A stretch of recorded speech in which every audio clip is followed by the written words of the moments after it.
Hi, everybody. I'm Nicole from Read It Again Bookstore, and I'm here with my coworker Amber and the author Shaun David Hutchinson. Hi, Shaun. Hello. Shaun David Hutchinson is the author of numerous books for young adults, including The 5 Stages of Andrew Brawley, which won the Florida Books Awards Gold Medal in the Young Adult category and was named to the AALA's 2015 Rainbow Book List. He's the author of the anthology Violent Inns, which received a starred review from Voya, and We Are the Ants, which received 5-starred reviews and was named a Best Book of January 2016 by Amazon.com, Kobo.com, Publishers Weekly, and iBooks. And most recently, The State of Us, which just came out at the beginning of June. He lives in South Florida with his adorably chubby dog and enjoys Doctor Who, comic books, and yelling at the TV. You can visit him at ShaunDavidHutchinson.com. Now, I've already read it, Shaun, but can you describe your newest book, The State of Us, to our viewers? Sure. The State of Us is an updated Romeo and Juliet. It's the sons of the presidential candidates for the Republican and Democratic parties meet and they fall in love. And they get to know each other and they end up falling in love. And, it's really kind of as simple as that. It's sort of that star-crossed lovers, enemies to lovers trope with the presidential election as a backdrop. And Dean is the Republican candidate's son, and he is grappling with being demisexual as well as having feelings for Dre. And he's a bit buttoned up, and a little conservative in the way he talks and the way he acts. But that comes from, living in a conservative household where his mother was in the military and then she was governor and now she's running for president. And then Dre, his father is a Mexican-American candidate for president in the Democratic Party. And Dre was actually famous before his father started running a special effects makeup YouTube channel, essentially.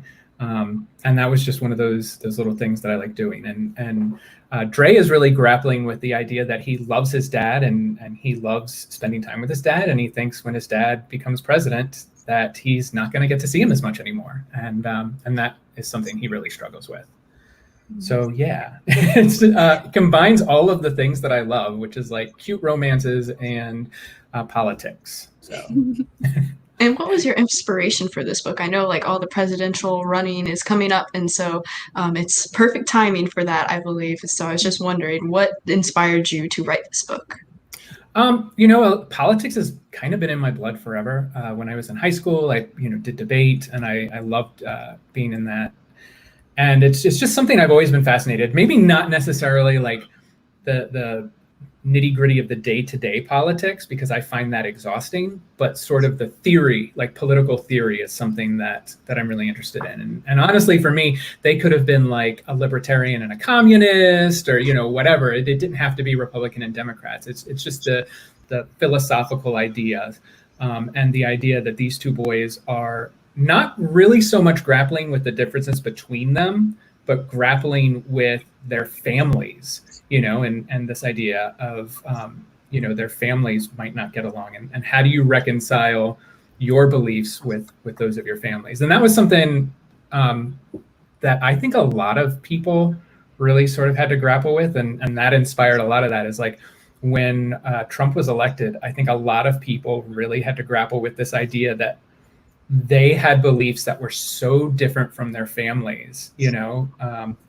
like one of the things I struggled with was my stepdad voted for Trump. And my stepdad, because he's his son, so my stepbrother, his wife was Cuban. And so his grandson is Cuban as well. And trying to get across to my dad, Dad, this is exactly he's talking about your grandson. Mm-hmm. Do you not? Oh, no, he's not talking about him. I'm like, yes, he is. I'm like, and then my biological brother and I are both gay. And so I was like, he's also talking about us, your 3 of your children and your grandchild are targeted. Do you not understand that? And so it's been a real struggle to sort of reconcile, what he is doing with the fact that he's still my dad and I love him, and how do you reconcile that? And that really made it into the book. That was the big sort of struggle. And and I guess I'll spoil the book, is that I don't tell who wins at the end. Like I don't tell who wins the election, because I wanted to make sure that the focus was not on the election. The focus is on, these two people, on Dean and Dre, and how they sort of reconcile their family differences and how they learn to get along with each other and see each other, for who they are. So. Yeah, and I feel like the ambiguous ending kind of does accomplish that. Yeah. And I know it made a lot of people very angry, but if they haven't read We Are the Ants or anything, like they should know, like ambiguity in my endings is just what I do. Mm-hmm. Sorry. I don't mind. And so you mentioned Trump specifically, and the main villain in The State of Us reminded me a lot of like a mix of Trump and maybe Elon Musk. Were you going for like? Yeah. So I was going for like a Jeff Bezos, Elon Musk type, person. And it's been really, interesting is that I look at like Trump, like Trump could have been the Democratic candidate because his beliefs are fluid. His beliefs are whatever he thinks will get him elected. And he has been a Democrat in the past. And so for me, he's an anomaly in the system. He's a populist. And under different circumstances, he could have been a Democratic candidate. Now, there's a whole lot of issues like we have to reconcile, like the Republicans backing him and all of that. And I don't want to get into all that. But the idea is I was looking at it and saying, okay, he's sort of this anomaly. So that's why I wanted to make him a third party candidate. Yeah, it was kind of difficult because like every time I would write something like wild that he did, like and my editor and I would talk about it and be like, is this too much? And then Trump would do something like 10 times worse. And it would be like, wow, like, like, okay. But it was still like, it was really difficult because, I like Trump is representative of everything that's wrong with the Republican Party right now. But, it's so easy to sort of like idealize the Democrats at the same time. Like, I remember having to like, sort of like wring my hands and vote for Obama, even though he did not support gay rights in the beginning. And I remember having to vote for Clinton, when Clinton was, or Hillary Clinton, but when Clinton was supportive of Don't Ask, Don't Tell and no gays in the military. And, so I mean, I'm kind of used to sort of like voting against or having to vote for people who don't support like, all of my best interests. And so I just wanted to make sure I didn't like idealize either side. And so creating that third party character sort of allowed me to take all of the negatives and put them into one person. But, it was difficult to be like, he reads like a supervillain, but so does Trump. So. Yeah, there are a couple supervillains around these days. Yeah. Ooh. And you know what, though? In a weird sort of way, I mean, I'm kind of glad they're revealing themselves so that we can just be like, goodbye, get out. Like, no, let's make this better. That's a good point. Mm-hmm. So speaking of like that political kind of idea behind it, I've noticed a lot of books coming out recently that kind of are in this like subgenre that's being created of like voting books. Like there's The Voting Booth by Brandy Colbert, or Your Own Worst Enemy by Gordon Jack, or Yes, No, Maybe So by Isha Saeed and Becky Albertalli.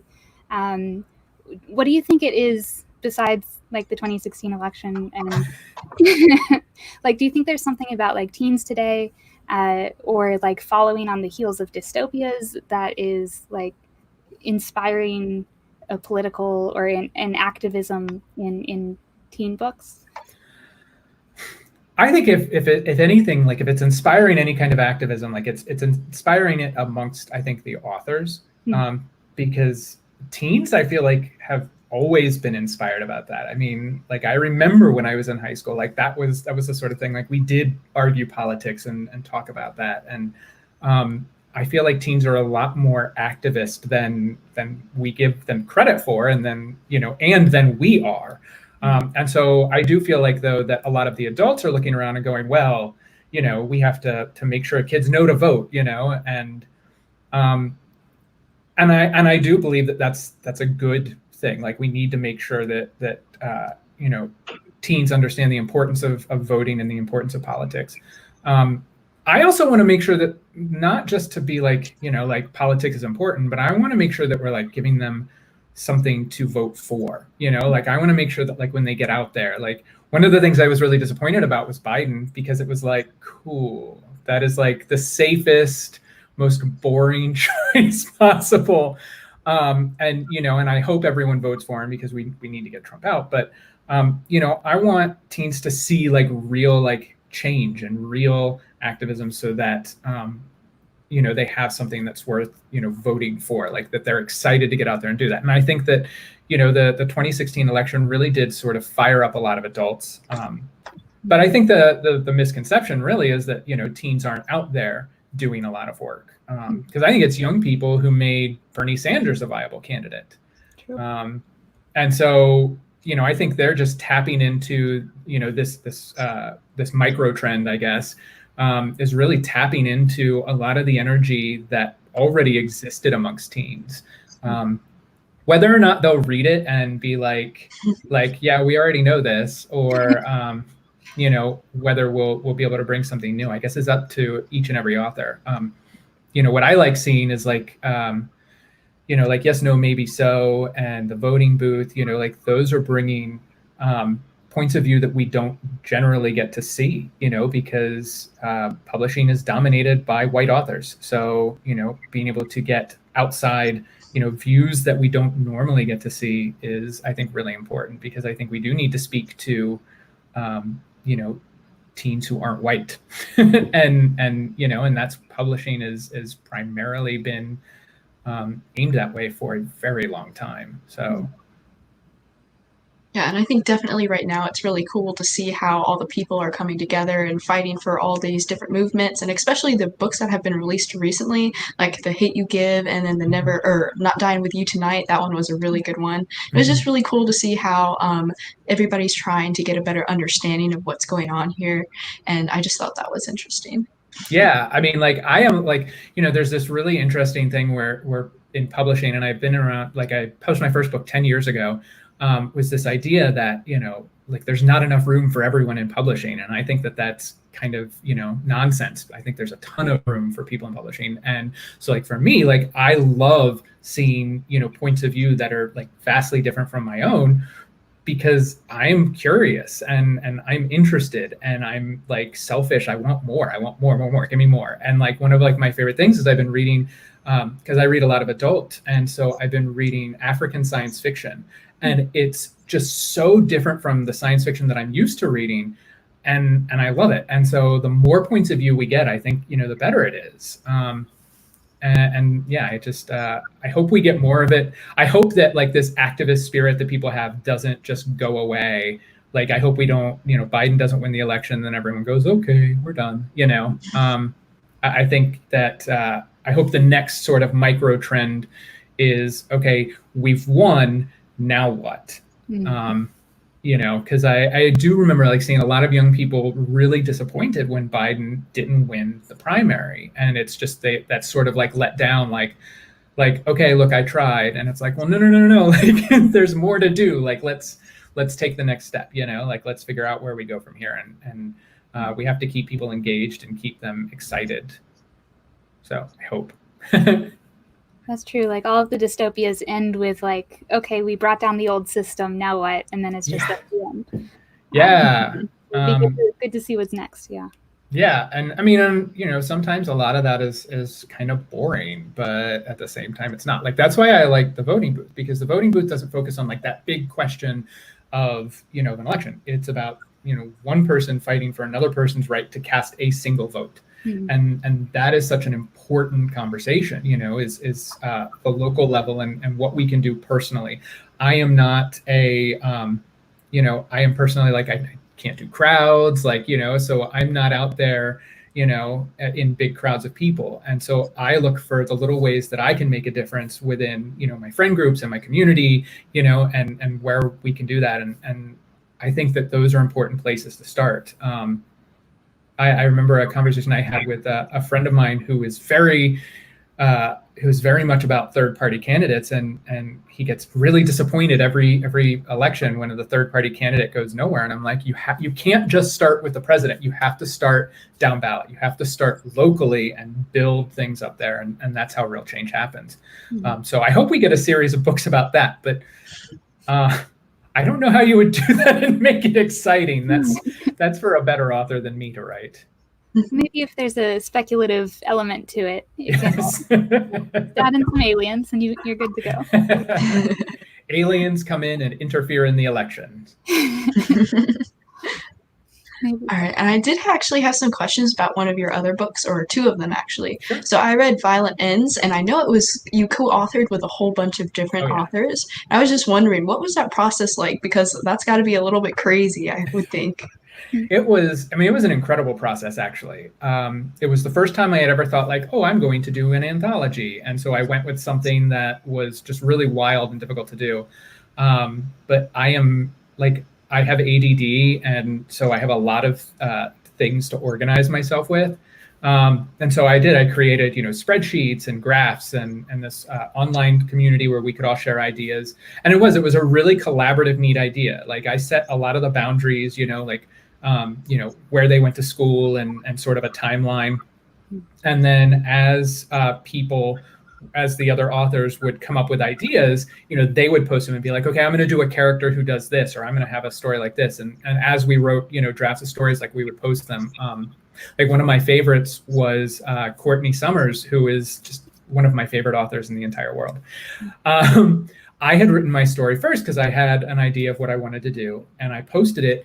And Courtney had finished a story, but she read mine and she said, hey, there's a bully in the background of your story, and I want to write from his point of view. Is that okay? And I'm like, yes, please do that.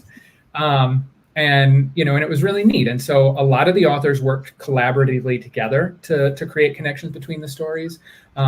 Oftentimes, as I was reading the stories, I would say, hey, this character could be this character. Like the first story, Miss Susie, Steve Brezhnevo's character, there's a younger character in it, and it's been a long time, so please I can't remember the names of all the characters, but there's a younger character in it, and I said, well, what if this character was actually the younger brother of this character over here?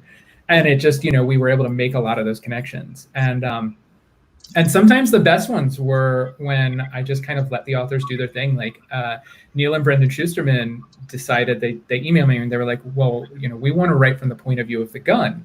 And I was like, okay, well, when Neil Schusterman says he wants to do something, you let him do it. And, it was one of my favorite stories in the entire book. So yeah, it was really neat and collaborative idea. It was sort of one of those lightning in a bottle ideas that I don't think I could ever capture. Like I tried, I did another anthology that was interconnected, Feral Youth, that was based loosely around the idea of the Canterbury Tales, which was a favorite of mine. And it didn't quite catch fire the way that Men's did. But, it was great being able to collaborate with all those authors. I feel like a lot of the stories were made so much better by that collaboration. Oh yeah, as I was reading the book, there would be a part where they connected and I'd be like, oh, aha. Like I had a whole moment and I was like, this is so cool how you've got this person and they're connected to this person. I just thought that was really interesting. Yeah, thank you. Yeah, it was, I sort of wanted to treat, I hoped people would treat it like a novel and read it from beginning to end, and it rewarded people who did that. But it was also, of course, meant to be read out of order, and or you could just choose your favorite authors and read their stories and whatever. But it was just such a unique project, and definitely one of the best experiences I've had in publishing. And of course, I got to work with a lot of my favorite authors, so that was really cool. And besides the anthology, you've also written speculative fiction, realistic fiction, a memoir, and 5 Stages includes a graphic novel. Yeah. Do you write differently based on what genre you're writing in? How does that change how you write? Well, the graphic novel was definitely a wild thing. I spent a lot of time researching how graphic novels are written. I just kind of knew that, I wanted it in there. So that was definitely a different, because I think in words, I don't think in pictures. So like when I'm envisioning things, like I think about them in words. And so writing a graphic novel was really difficult. And I spent a lot of time, I'm not a graphic artist, but I spent a lot of time drawing stick figures and trying to figure everything out. Writing speculative versus writing contemporary, I don't really treat it that much differently. Like usually, like if I add a speculative element, it's because I feel like it's just a way into the story for people.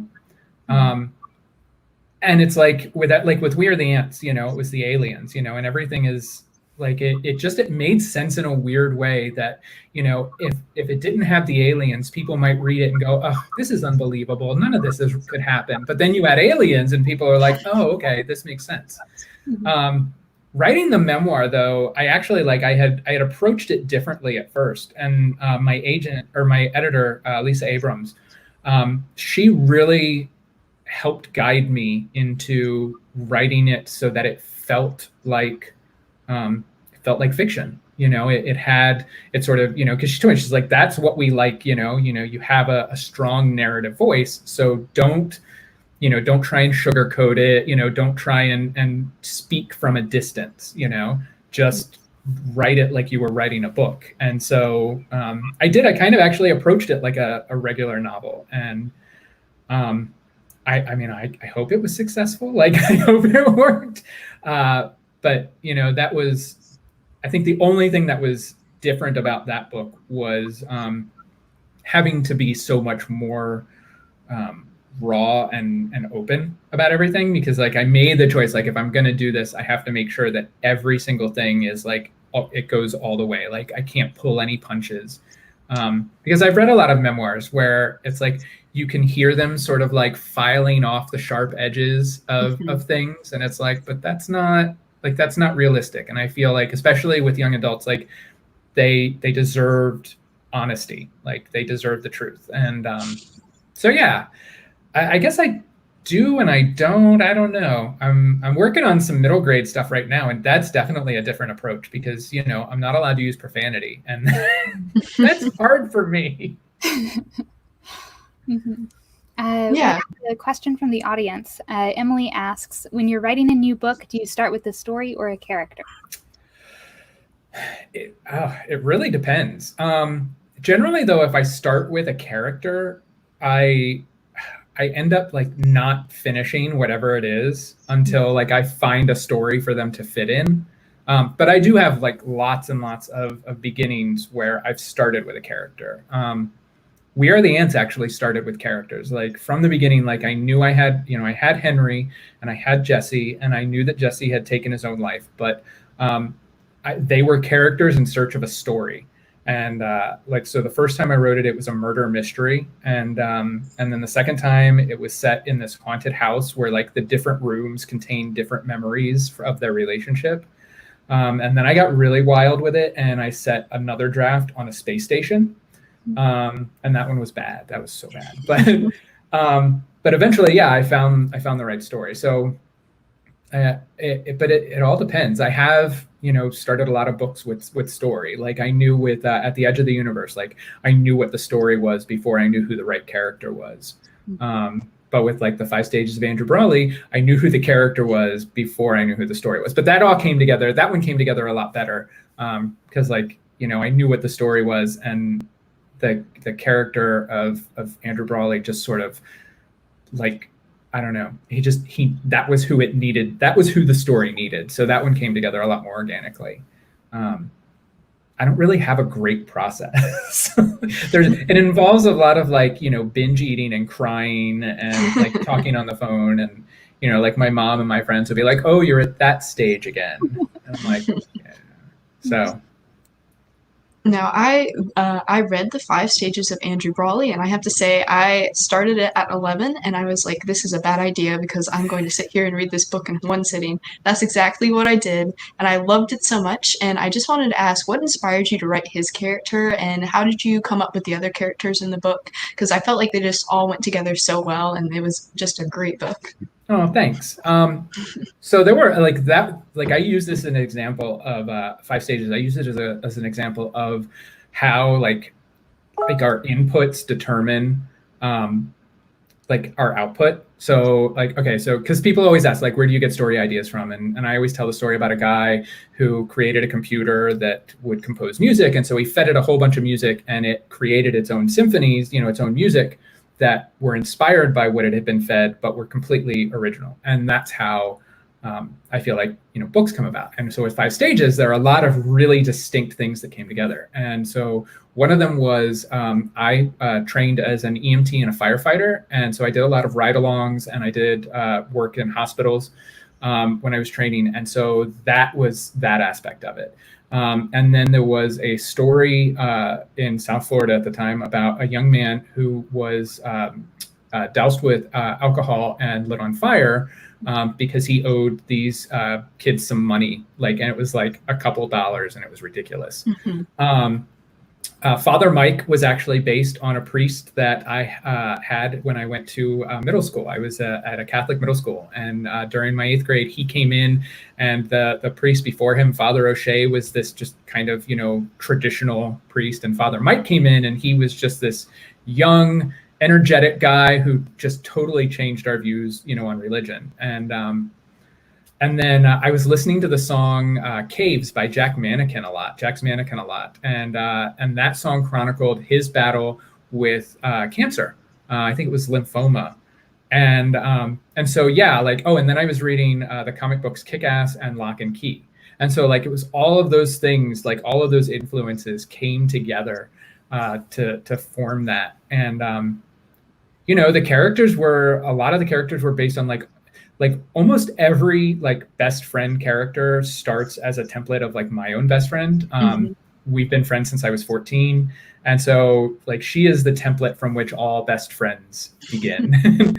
But, you know, others were just the people that I had met, you know, when I was working. There's a particularly horrifying scene in the middle where Andrew performed CPR on an infant who is dead on arrival from drowning. And that was an actual experience that I went through where I was working with paramedics, and we went out to a scene where an infant had drowned, or a toddler had drowned in a pool. And they knew the toddler was not going to be revivable, but because the parents were there, like we had to do everything. And so they thought that would be a really good opportunity for me to learn CPR on an actual person.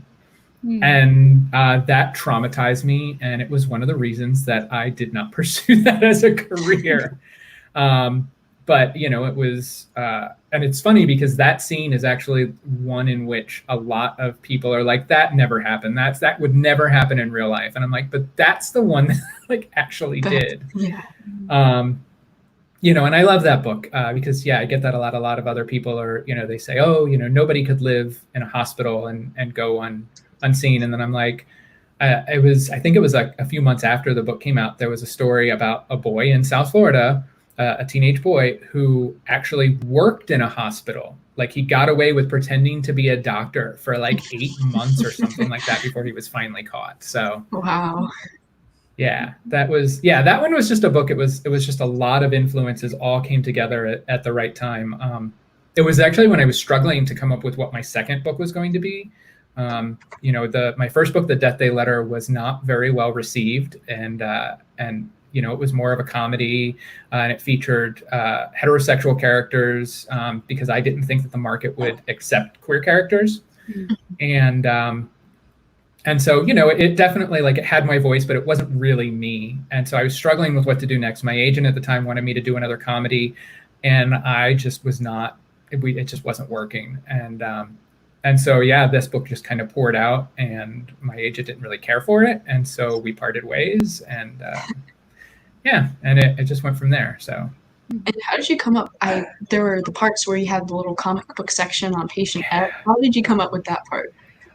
Fever dreams. Yeah, you know, Comic F or Patient F, I really just envisioned Patient F was Drew, you know, and Patient F was just, I mean, more like Drew's grief.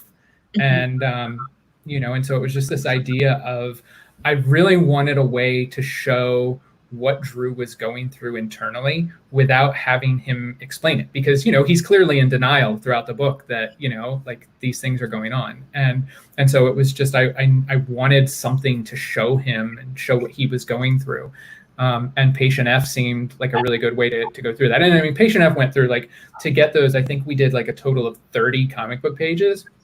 Like, it took a lot to get, you know, like those 30 comic book pages. And then, I mean, I have to shout out to the artist, Christine Larson, who just did a brilliant job taking my script pages and translating them into actual images. Because there were some things where, like, I read what I had written and then I saw what she had created, and it was like, I don't know how you got that from this, but good job. Like, thank you. So yeah, but it was just, I think it was influenced just a lot. Like, I've loved comic books for a long time, but I hadn't realized just how dark they could really get. And so, you know, reading Lock and Key and Kick-Ass sort of gave me that inspiration, I guess. But I had also had written, prior to this, I had written a book that will forever stay in the trunk, about a young man who accidentally kills his brother. And so he thinks that he can revive him if he spends the next year as a superhero. And it was this like uber violent, you know, like taking back the streets, you know, sort of superhero thing that was just dreadful. And so, but a lot of Patient F also came from that as well. Speaking of input and where you draw things from, do you have to do research for the characters who have different knowledge sets and things like that? And if so, what's your favorite thing that you've learned from doing research? Oh gosh, yeah, I love research. It's kind of one of my favorite things. And when I write, I have to use the Freedom app to block all of my internet. Otherwise, I will just fall down click holes and never escape. Mm-hmm. Oh goodness. I think, okay, so I don't know if this counts, but I think one of the most fun things that I ever had to do for research was the copy editor for We Are the Ants. There's a line in We Are the Ants where Henry talks about how the gravitational forces between two bodies equals the force of a speeding car going X miles an hour. And the copy editor was like, no, like, prove this. And so I'm an English person. I'm not a math person, but I sat there and I wrote out and I figured out all of the ways to convert, you know, the energy and, you know, and the gravitational force. And I did this and I did all of the math for that. And I sent it back and she was just like, this is just not right, but like, whatever, like, you put in the effort, so fine. And then I think my favorite thing is usually things that don't end up in books. So like for the aliens and We Are the Ants, I wound up, I was trying to think like how they would communicate. And like one of the interesting things is that the book gives Henry 144 days to press the button. And the reason for that is because I thought that aliens would, they would use base 12 counting, because base 12 counting is actually more efficient and it's a better way of counting than base 10, which is where, you know, 10, 20, 30, 40, you know, et cetera. And so base 12 was actually used by a lot of societies, you know, way back when. And so I thought aliens would use that as well. And so that's where we get 144, because it's 12 times 12. But what I actually did is I created this geometrical language for them to count that used, oh my gosh, I'm going to completely forget the word. But it starts off with like flat 2-dimensional geographic designs that then transforms into a 3-dimensional geographic design as you begin counting. And I have like all of this research, like showing how the numbers progress and all of the geometry behind it. And just never gonna get to use. I get to research a lot of cool stuff for like We Are the Ants, like all of the end of the world scenarios, you know, just researching different ways that we could all die. That was a lot of fun. I will tell you the worst though was I was researching funeral practices for the past and other things that should stay buried. Right. And the word skin slippage came up frequently, and it is as gross as it sounds. And so that one was disgusting, and I will never write a book set in a funeral home again, ever, just never. That's why I was thinking about it, was because in The Past and Other Things That Should Stay Buried, I got to a part about like when you're dead, blood pools at the back or in your feet, and I'm like, okay, he can't have known this already. Research that you have to do. I mean, I really like research. I try and get things as accurate as possible. So like even things like in We Are the Ants, I'm trying to think, probably in most of the books, but especially like in We Are the Ants, where I'm giving you dates and times, the like sunrise, sunsets, tides, moon phases are all accurate for the location and time, because there's a really cool site called wolframalpha.com, and you can put in dates and times and it'll tell you when sunset is, it'll tell you when moon rises. And then I used like astronomy things to figure out where the stars were based on location. Like I live for tiny little details like that nobody is ever going to realize. But I think that's what kind of makes books interesting is you get those little details right, and then people will let you get away with things like aliens. So that's true. There's a question from the audience about seeking mental health and for ADHD. Is that anything that you feel comfortable addressing? Yeah, I mean, obviously as not a doctor, I can't give mental health advice, but I can say look up psychologists who specialize in ADHD, because I went to multiple doctors who, I had doctors who thought I was bipolar, who thought that, I was, whatchamacallit, I can't remember the name, borderline personality disorder. And it was like, it never fit. And then I finally, I sought out a doctor who specialized in ADHD. And they are, the ones who are able to help. And that's really the best advice that I can give. Mm-hmm. I use Google, looking for a doctor, and then I judge people based on my impressions of them. And it's hard. Finding doctors is hard. Don't be afraid to walk away from one that you're just like, I don't think so. Mm-hmm. So. Okay. And there's another audience question that says, if you had to choose, what's your favorite book that you've... Oh, no. That's always so difficult. Mm-hmm. I love them all. No. Well, I'll give you two. The first one is At the Edge of the Universe. And that one is just, I don't know. I think it just sort of is everything that I love about writing YA, because it's out there. You've got, the universe is shrinking, and, you've got romance, but it also deals with mental health. And, and then you've got my very favorite character out of anyone ever, which is Lua. And Lua is a gender fluid character who is also like this rock star. And I loved writing Lua. I thought they were just the most amazing character. And, if I could give away the rights, I would let somebody write a whole book about Lua, someone who isn't me. But then the other one is the book I have coming out next year from Simon Pulse is called A Complicated Love Story Set in Space. And I've been referring to it for like almost 2 years as Gaze in Space. And that is probably my favorite thing I've written. I just didn't want to say that one because then I'd be like, but you can't read it until January. So sorry. It is up on Edelweiss, I think. Nice. But yeah, it's a lot of fun. It was like, I wanted to write something that was part social commentary, part just really sweet romance, but that was also 100% science fiction, because science fiction and fantasy are kind of like my first love. But everyone, like even like my friends were just like, are you ever just going to like buckle down and just do like a straight science fiction with like no, like, like maybe it's sci-fi, maybe it's not. And I was like, well, maybe. And so this is it. Like they are on a spaceship. They are in space. It is real. And so, yeah, there's no sort of messing around with it like that. So I really love that. And then DJ and Noah are just really fun characters.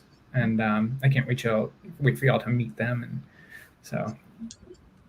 Yeah, and that reminds me of a question that I have. It was, who are some of your favorite authors growing up, and what is your favorite genre to read? Ooh, okay, so my favorite authors when I was growing up were often terrible. Yeah, so like when it started young though, it was actually A Wrinkle in Time was one of my favorite first books, and that one I still love that book. And I loved the Dark is Rising sequence. And then there was a series of books by, now I'm going to completely blank on the name. Edward Gorey did the covers. John Bellers. John Bellers, yes. Yes, I love those. Yes, those were some amazing books. And then I jumped like right into fantasy, and that's where it just got really bad. I started reading like Robert Jordan and Terry Brooks, and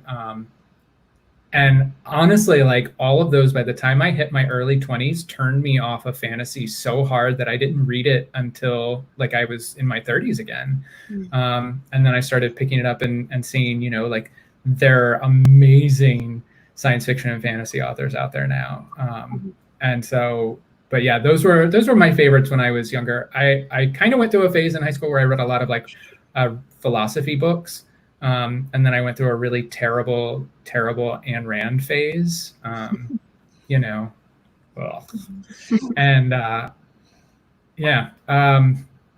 trying to think. Yeah, I think my favorite genre is definitely that sort of speculative fiction. I love a really good fantasy, but I'm a sucker for sci-fi. If there is a show and it's science fiction, I'll watch it no matter how bad it is. And I guess the same kind of goes with books. But there are some really good fantasies out there right now. I hope I'm remembering their name right. It's J.Y. Yang, the Tensorite novellas.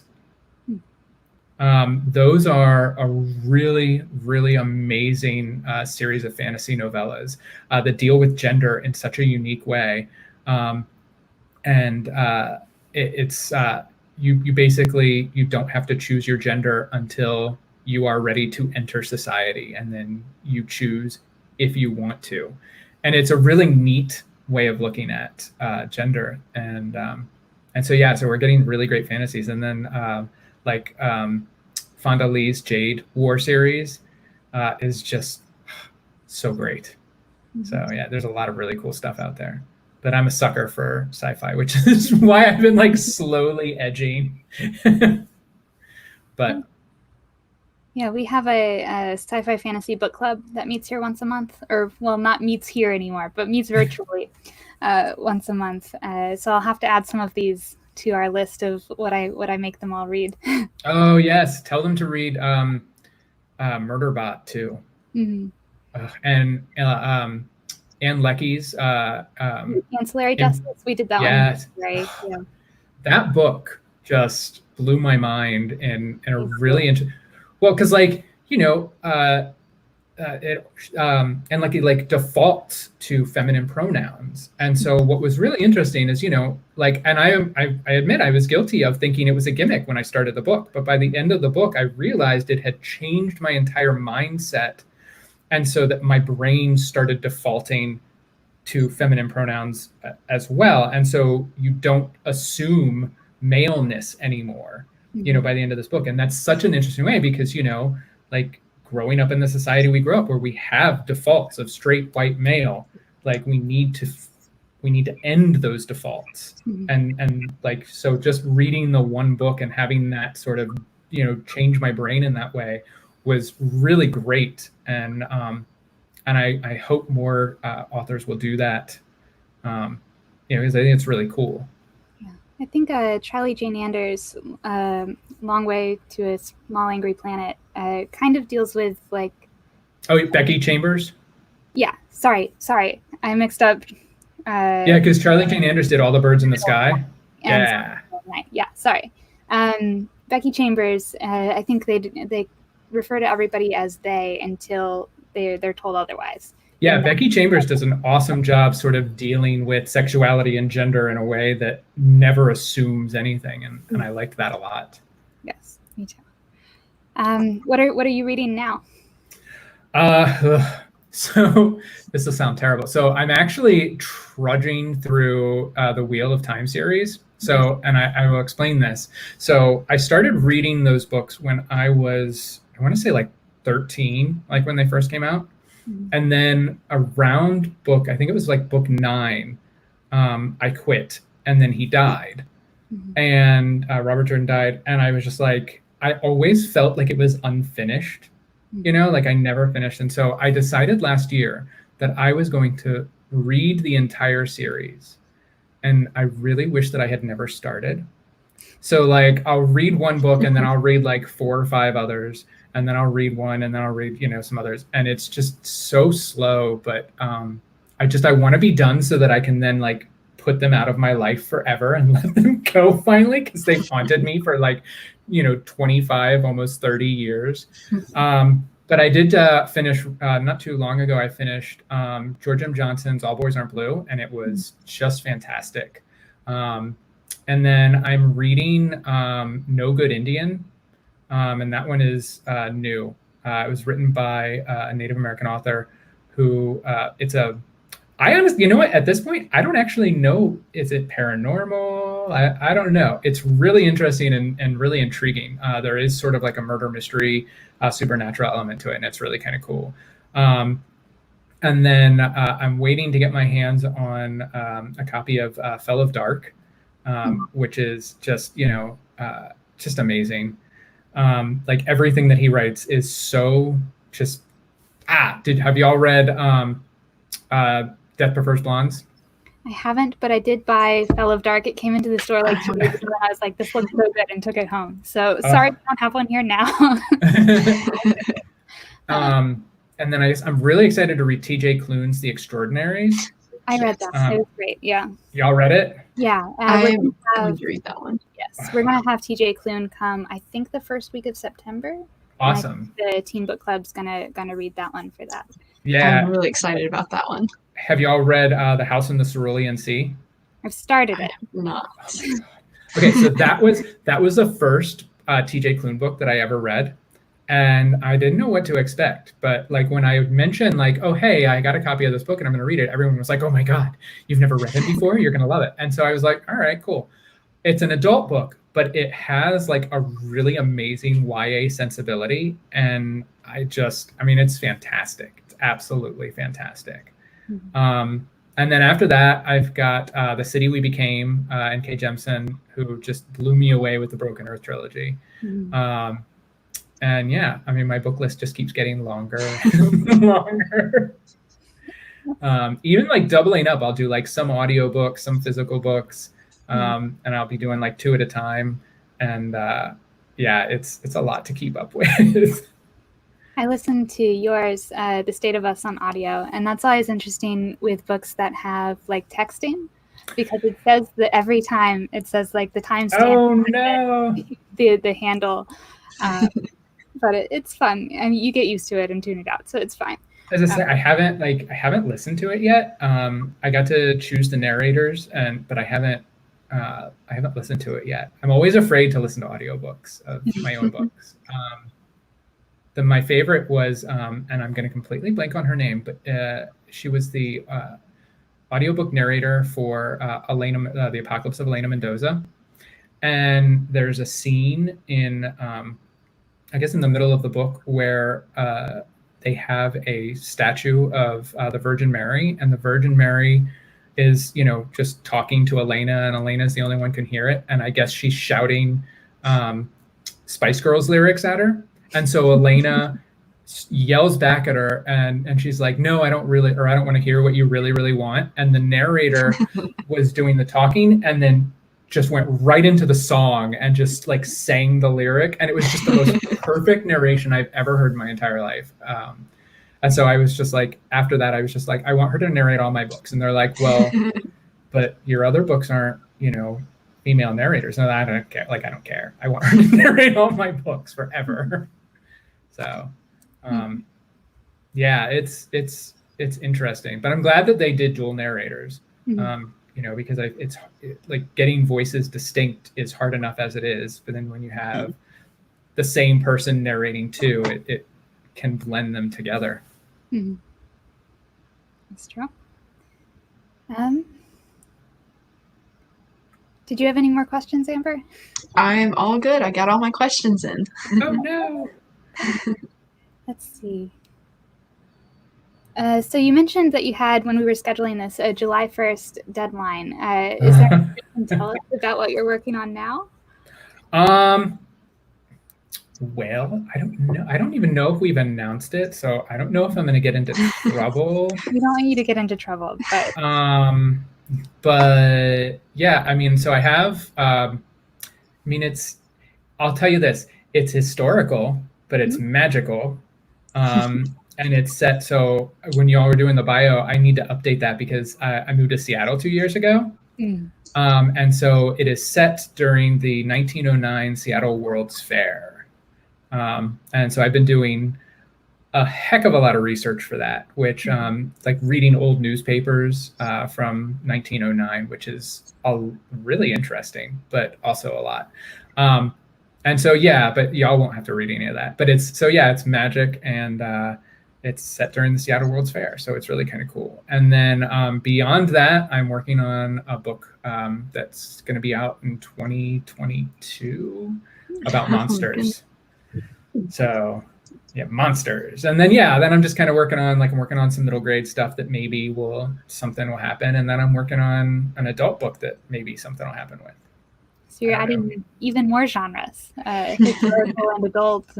Yeah, well, I love, I write really fast. And I love doing stuff. And, I've been doing YA now for 10 years. And so, it's such a different market than it was. And, so I kind of want to breathe a little bit now at the end of 10 years and see, what the next 10 years is going to bring. And it's been especially hard being, stuck in the house to sort of go out and see, refill the well. So, yeah, I don't know. There's a lot going on, but also everything is up in the air because the whole world is up in the air. Yeah. But yeah, so it's definitely, I've got, I guess if I don't say, I've got 2 books out in 2021. So one in the spring and one in the fall, and then one in 2022, and then I'm done. I don't have anything else. I got to get to work so I can pay the bills because. Writing does not pay very well, but it's the best job in the world. There's a question in the audience of what site or source do you use to find the old newspapers that you're doing research with? Oh, okay. So I actually, y'all can see me if I do that, right? Yes, we can. Okay, so okay. I just wanted to make sure I wasn't going, there is. I used the University of Washington libraries. Were good for a lot of stuff. And then I'm trying to find it. I can't, I guess I didn't save it. I thought I had. My bad. I thought I had saved where I got this. Oh, there they are. Okay, so there is a website that is called, it's the Library of Congress Chronicling America. So it's chroniclingamerica.loc.gov. And it's run through the Library of Congress. And they have just so many newspapers digitized. And some of them, they don't have everything digitized, but they have a lot digitized. And yeah, you can go through them. There are these horrible PDF scanned images. And sometimes you can see people's fingers in there where they were holding it down. But they're really great, for doing stuff. Because one of the things that I wanted to make sure is when I was writing this book, I wanted to make sure that, I had said, I decided homophobia was not going to be an issue in this book. So that's kind of the fantasy element of the book. But there are some other things, dealing with gender, where I wanted to make sure that I was being accurate, but I also was not, I mean, look, women read about being treated badly all the time. Like, I didn't want to, like, just because it was historical, I didn't want to also be doing that, because who wants to pick up a book to escape and then be like, oh, look how bad it was, you know? And so one of the things that I read is it's like one of these really great stories that I used as sort of my bulwark against you know, people saying women didn't have rights back then, was this woman whose husband had died, and he worked for a real estate agent. And so she marched to the real estate agency where he worked to finish his sales. And then she ended up staying and running the whole place.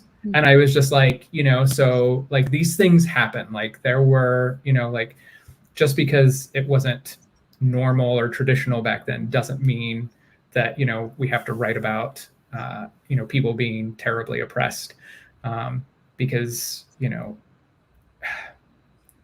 sometimes you write about the world as it is, and sometimes you have to write the world the way, you know, the world you want to see, even if it's historical, you know. And so, yeah, that was a really interesting stuff to read. There was a lot of really terrible stuff as well. A lot of people, guns were as big an issue back then as they are now. But yeah, so the Library of Congress is really great. And then the University of Washington, the library system, like they had a lot of the newspapers digitized. And then I got cut off from a lot of my research in March when everything closed. So thankfully there was a lot of stuff online.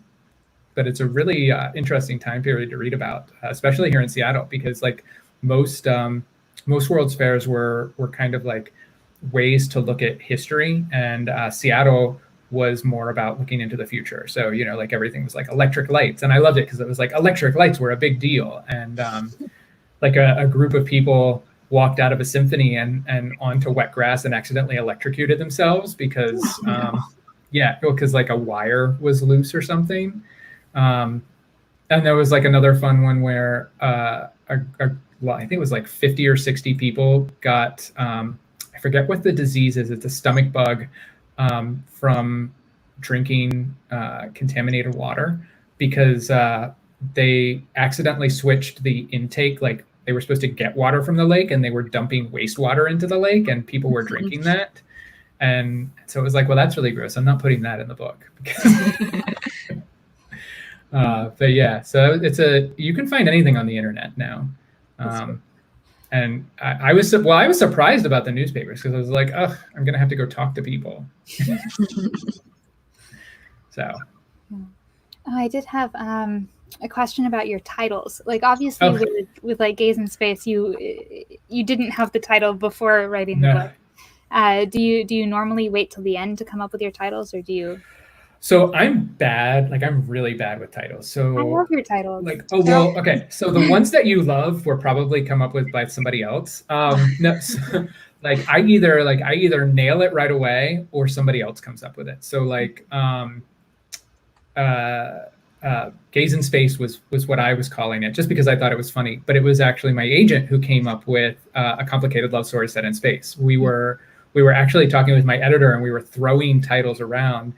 And she was, you know, my agent is really great. Like she just kind of was like works things out, you know? And so she's like, I don't know. It's just like, it's a complicated love story and it's set in space. And we were like, that's the title. Like, that's it. Like, let's do that. And then the 5 Stages of Andrew Brawley was my agent before her, Amy Boggs. She, and it's like, this is a terrible story I shouldn't tell. But I had been calling it The Walls. Because that's a line from that song Caves by Jack's Mannequin. The walls are closing in. And so I had been calling it that. And everyone was like, that is boring. You can't call it The Walls. So Amy was like, well, why don't we call it The 5 Stages of Andrew Brawley? And I was like, okay, but why? And she's like, well, because he goes through the 5 stages of grief in reverse. And I was like, oh, he does? And she's like, oh, you didn't do that on purpose? And I was like, no, I did not do that on purpose. And so, you know, that was, that was her. That was a really great title. And I forget, The Apocalypse of Elena Mendoza was, I can't remember if we came up with that. I can't remember that one. Where the Ants was definitely started. Violent Ends was actually, I never intended for that to be the title. Because I wanted to make sure like it was a book about gun violence. And so I wanted to make sure that it never felt exploitative. And so like we tried to like come up with different titles and nothing stuck. And it just kept getting referred to as Violent Ends. And then it was like, okay, well, I guess that's how it is. Like, that's the title. And, you know, and it works. It's still not my favorite title of all of them, but yeah, so it's either I either nail it right away or I have like the worst titles imaginable. What's one that you nailed right away? Definitely We Are the Ants. I also had The Apocalypse of Elena Mendoza. That one was the Past and Other Things That Should Stay Buried, because I was just calling that one Dino in July for the longest time.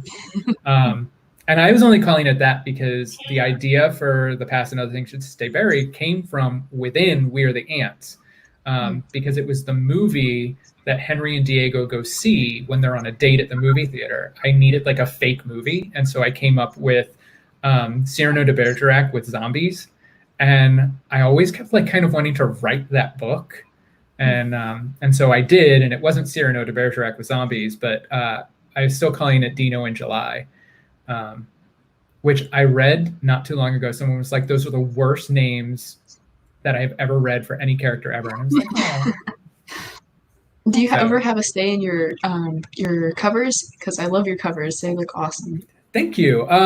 They always get they ask my input. But I have been really, really lucky. Like I have the team at Simon Schuster has just done some of the most amazing covers. Like Sarah Creech is been my cover designer for a while over there, and she comes up with just these amazing designs. And yeah, like they always send them to me and ask me for input, and we talk about it, and I give them my stuff. But I also kind of trust them a lot, because like my very first book, I had asked for a book that my 13-year-old self would not be embarrassed to be seen with, and they gave me like a really amazing cover. Like I love the cover, but it hit like exactly like that box. Like it checked that box, but it was also like really confusing for people because they couldn't tell, is it a horror? Is it a comedy? Like, what is it?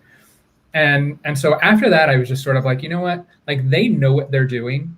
So even if like I get like I see a cover and I'm just like, well, that's not like necessarily like my favorite. Like I trust them to know like what's going to work. And you know what? They've never like led me wrong. Even some covers that like haven't worked as well. I think that like I love like the first cover for the hardcover of The Apocalypse of Elena Mendoza, but it didn't do as well. And so they came up with the paperback version, which I see behind you, and I love that one as well. And so, yeah, I mean, it's just like, it's hard coming up with covers because it's like, how do you like show what a book is about? Yes, I know. Have drinks. Yeah. Well, so they asked me when that came up, because they came up with the design for The Past and Other Things That Should Stay Buried first. And then they asked me, they came up with the paperback for Elena Mendoza, and they were like, okay, but are you worried about? And I was like, nah, like if that's a trend, I'm happy to like be a micro trend of like drinks on my covers. Like I am happy with that. Let's do it. So which one's your favorite cover? Would it be the Elena Mendoza one you had? Oh, goodness. You know what? I got to tell you, my favorite cover is Brave Face. That one's really cool. Yeah. So that one was like, we kind of, they really wanted to put a picture of my face on the cover. And I said, no, like that's never going to happen. And so then they came along and they had the artist was John Contino. And John had done the cover for Girl Man's Up.